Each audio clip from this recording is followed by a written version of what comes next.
Let's be honest. The strategies that you were using at the beginning of the year are starting to flop. We have to ask ourselves, is it the students or is it time for a shift? Same teacher, same students, but everything feels a little bit different. Maybe we're using August strategies in April.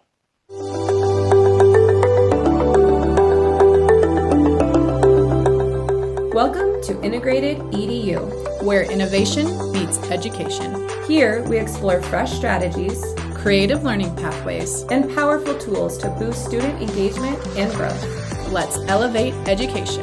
one idea at a time. Hey, educators, welcome back to Integrated EDU. I'm Megan. And I'm Kara. We have a really exciting episode for you that is all around why our strategies that we started to use at the beginning of the year aren't really working anymore in April. And real talk, it is April right now. Students are restless, teachers are tired, and it may be one of those times of the year where we ask ourselves, why does it feel different? And why does it feel harder right now? What needs to change? What needs to shift? And what can I do to make it to the end? It's the stretch. It is the It's the stretch. stretch. It's going to school in your car with a little bit extra caffeine and a little less patience. Yeah. Absolutely. And I feel like it's one of those things that only educators truly understand Yeah. what we mean by the stretch. Yeah. Like if you're an educator, you know. Even our spouses that have been married to a teacher, to an educator, all of our spouses out there that has an educator as their significant other know that this time of year is just a little bit different. So we're here to give you some actionable strategies, some thinking, shift in your thinking to what can you do in your classroom to help you through the stretch of April into the end of the school year? Absolutely. Because let's be honest, at this time of the year, we can all use a little bit of help. Yeah. So let's think about the strategies that we were using in August. We feel like they just don't work. Students, the expectations are there, but it's like they forgot. We're talking about we know that we have all this content to cover, but how much can we actually get through, and are kids really engaged with what we're teaching them? So the first thing we want to talk about is how do we reignite engagement through a new experience. You know, our students are becoming a little bit more disengaged in April, and it feels like we're kind of like pulling them along. And the engagement strategies that we normally use at the beginning of the year aren't really working anymore. So to really get our students back into that engagement that just isn't a few seconds, it's actually prolonged throughout our lesson. Yeah, because you think of at the beginning of the school year, new classroom, new classmates, all of that, new content, new learning, everything's kind of novelty at the beginning of the school year. So you don't really necessarily feel like you have to work quite as hard to get those students with you and engaged in whatever it is you're doing. But this is the time of the year. Novelty has worn off. They're fighting like siblings, and everyone knows each other maybe too well at this point. And we have to be able to figure out ways to still keep them engaged, still keep them learning. And one of those ways, like Meg said, is we are kind of starting to think about pathways or experiences, things that pathways maybe you haven't already implemented into your instruction, and maybe now is the time to start thinking about that. It's kind of when you were talking about like the novelty is worn off. Yeah. It is that the new crayon box is no longer new. Like we're broken. We're broken. We're dull. There's not paper on it. Like we're a few missing few pieces. missing pieces. Like let's bring back the excitement of a new crayon box. All right. So a new experience. This honestly is my favorite time of the year. I think it's because it's a challenge with my kids to figure out how to kind of pull them or get them back in, but also they know what the expectation is. I don't have to work quite as hard, but I still have to remind them. So a new experience or a new pathway into your lessons. Think about something that's coming up. A lot of times when we think about the end of the year, we try to I just kind of go by what it is, and we are too tired to maybe get a new groove into our lesson. Yeah, we kind of just, I think what you're describing, you're kind of just like going through the motions. Yeah. Almost, because which is a good thing when it comes to like routines and procedures. However, that can be a bad thing when it comes to if you're doing the same thing over and over when it comes to instruction. So if you're doing something similar every week with the similar lessons, that engagement strategy is no longer going to be successful because it's the same. There's no novelty Yeah. with that anymore. Yeah. Yeah. So surprising them almost, right? Yeah. They get in on Monday, they're like, what are we going to do this week? Hmm. That's that new experience. So looking at what content are you teaching, coming up with, and how can you mix it up a little bit? When Kara was talking about pathways, we're back to talking, can you put in visual arts? Can you Hmm. put in a movement piece? Can you do some purposeful technology? Can you bring in storytelling in a different, unique way? Giving your students that other experience based around that content that you're trying to hit. Right.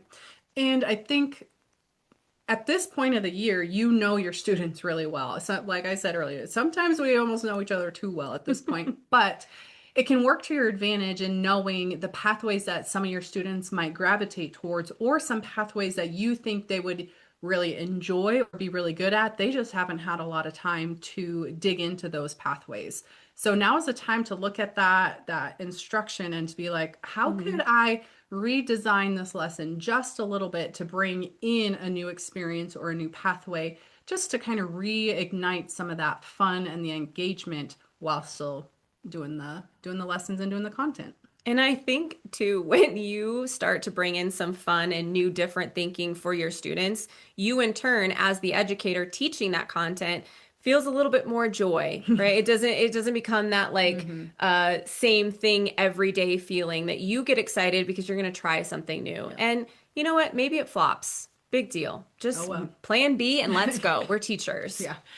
Yep. And I was just thinking, and isn't that how we want to end our year, Mhm. with some of that joy and excitement? And kids really, I feel like energy is always really high the last like week of school, right? Or the last few days of school. But why not bring in some of that energy now Yeah. and ride that out until the end of the school year? And hopefully you're growing your students at the same You time. have to like focus that energy. Yes. Focus the Yeah. energy in the Yeah. direction you want it to go. All right, so we were talking about reigniting that engagement through a new experience. What new thing can you try with your students, even if it's just a small shift? Hmm. All right, the second thing we want to talk about as it relates to that the same things aren't working the beginning of the year as they are now, as far as engagement goes, is connection before content. There's something to say about connection. I feel like, through the screen, how you can already tell what people are going to be thinking. I Yeah. know what they're thinking. They're thinking, I know my kids. Yes. I don't need to continue to I've build a relationship with my kids. And I'm going to challenge you on that and say connection is more than just building relationships. Yes, building relationships with your students is incredibly important. It's a Yes. very good foundation to start. However, when we're talking about connection, we're talking about how can you connect with your students with the content that you're teaching them, Hmm. right? If you don't feel validated in what you're learning, if you don't feel that there's anything it has to do with you, I'm thinking my high school student says this all the time. I don't know why I'm learning this. I'm not going to use Hmm. this. That's that connection piece, but we need to make it purposeful and a little bit hidden Hmm. when we're teaching our Yeah. students this content. So, how do we actually do that?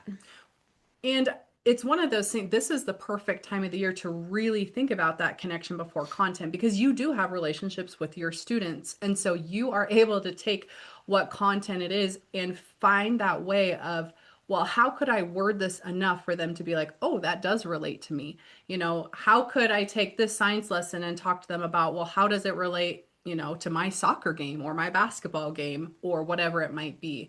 So truly taking what you know about your kids and helping then bring that to real life with the content, and your kids are going to be much more willing and much more engaged to connect with that content. Yeah, and if you think about it, you cannot create meaningful experiences for your students when you view your content as a checklist. Yeah.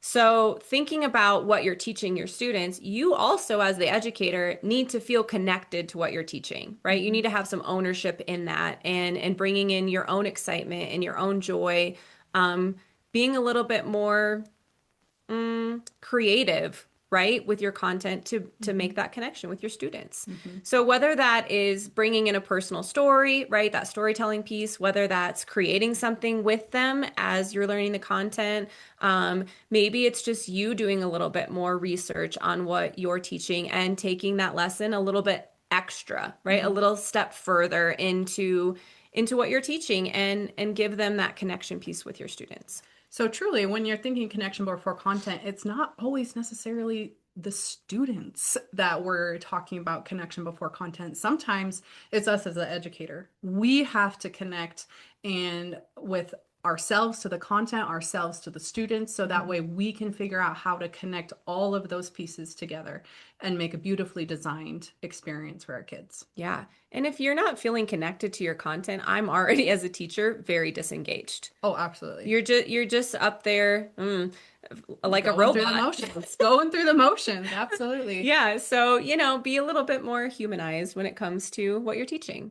Yeah, absolutely. All right, so we've talked about, we're thinking about those engagement strategies, how to make them work at the end of the year. We are reigniting engagement through a new experience. We're taking our connection and we're doing that before content.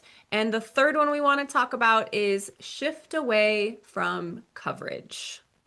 I think they all had like little those eyes that I get really know. big. Like Because state testing's coming. It's April, right? We're all in that, like, we got to get through it. We got to mhm, get through it. We got to. But here's what happens. In my experience, when we try to cover everything really quickly before state testing, which I understand, we do need to give them as much knowledge as we can before the big days, right? But at the same time, we shove all of this information to our students. We stress out by getting them all the things. And then the next month comes and we're scrambling to figure out how to fill in the days. What if, hear me out now, what if instead of trying to cover everything really quick, we took the lessons and the content that we need to teach and we expanded it out just a little bit? We created that new experience. We took it a step further from that connection piece to hit. We embedded different pathways that maybe our students really enjoy or ones that we want to give them experience to. I think that right now is not a time to A, stress ourselves out by trying to just cover everything, and B, stress our students out by trying to get through everything. We're all tired, mhm. right? And that's not a true connection to what we're doing in our classrooms, which if you don't have connection, you don't have engagement.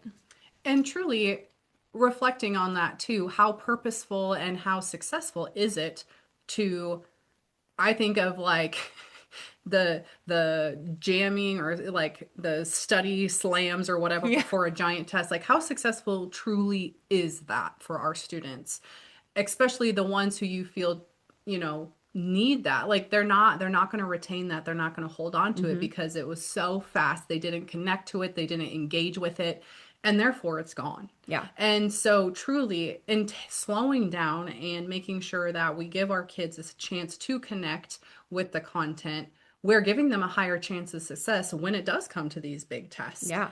And you'll be amazed at with the deeper you go, the more successful they will be. Because if you are creating experience and expanding the content, you are covering so many skills that they need to be successful with the standard, with the test, with the assessment, whatever it is you're giving them, they're Hmm. going to be that much more successful. Yeah. And it when you don't focus on coverage and you focus on connection and you focus on experiences and you focus on what the true meaning of what you're teaching them is, you don't feel like you're in the middle of the stretch anymore. Yep. You're excited to come back to school, and as the educator, our students feed off of us. Mm-hmm. They have known us for how many months now? They know when we're tired, they know when we're grouchy, they know when we're happy. My kids know when I didn't have coffee, right? So they know, they can Mm-hmm. feel it. You're a little family in this community of your classroom, and now's not the time to stress out and Yeah. try to cover everything.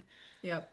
And so an example with just trying to expand is, let's take we're going into to pioneer life.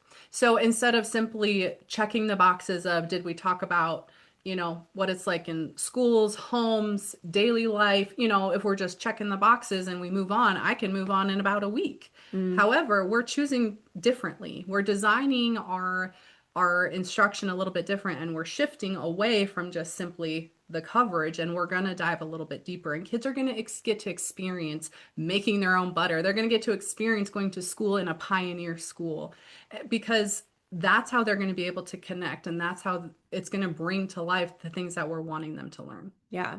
And let's think about our older kids, right? Our middle school, high Mm-hmm. school kids. Now's the time where they start crossing their arms and like, why am I here? Do I Yeah. have to go to school?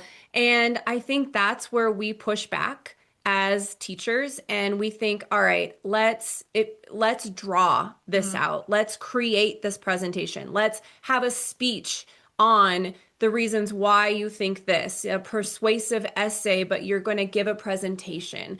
Mm-hmm. They're going to be reluctant. They're going to push back. They're going to say, this is dumb. I don't want to do this. Why do I have to be here? But they're going to enjoy it. Mm-hmm. They just have to be cool right Mm-hmm. now, right? And they Yeah. have to kind of hide the ugh, do we have to do it this way? But I know that those students are craving connection Mm-hmm. with the content, right? That content is hard to teach. It's a lot.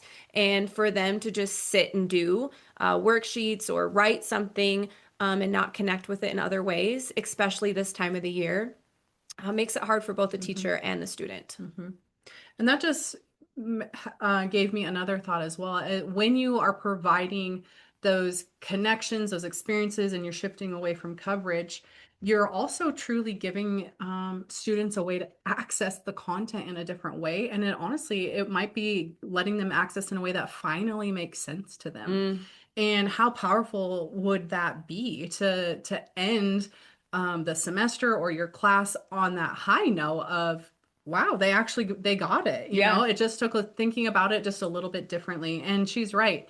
This goes from kinder all the way up to our seniors and beyond, because everyone at this time of the year feels it. And so whether you're teaching littles to teaching bigs, all of these things are applicable. All of our kids need this, because even the big kids, they're kids in big bodies, right? And I they mean, still need access to information in a different way. I'm pretty sure that in a staff meeting, we would also want you know what? Yeah. Leaders, listen up. Yeah. Leaders, listen up. The same strategies that you were using for us at the beginning of the year are not working for us at the end of the year. So we need to think, how can we engage our staff Mhm. more? These ideas will work for your Yes. staff. Yes. We are That's just true. adults in kids' bodies. Yeah.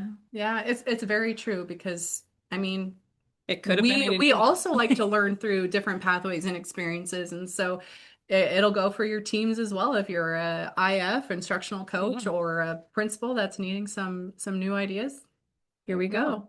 All right. We just gave you some ideas around why students are starting to disengage and the burnout that we're kind of having through the stretch at the end of the year. Mhm. So think about how you can look at your lessons a little bit different, how you can bring in a new experience, connect to your content, and then think about what can I do that besides just coverage. We would love to hear from you. If Yes. you have tried something or you have a strategy that you already do at the end of the year, make sure that you comment on this video and share out, because the more that we share as educators, the more successful we'll be for our students. Absolutely. If you have not already, make sure that you head on over to all of our social media platforms. We share a ton of information. We share real life classroom ideas and examples that you could take, use, modify however it is you want. So make sure you follow us at Integrated K-12 on all of the social media handles. And listen up, leaders. Here's the thing. If you are having a hard time with your staff or trying to get across connection, pathways, experiences, we would love to help you with that. We do professional development days. We have training and workshops as well as keynotes. So if you're looking to bring in a little bit of life into your instruction for your teachers, make sure you check us out at Integrated K-12. All right, guys. Thanks for joining us on another episode of Integrated EDU. We'll see you next time. Bye. If you enjoyed this video, don't forget to like, subscribe, and share it with fellow educators. Join the conversation in the comments and let us know how you're applying these strategies in your classroom. Together, we can create meaningful learning experiences for all students. Thanks for watching. We'll see you in the next one.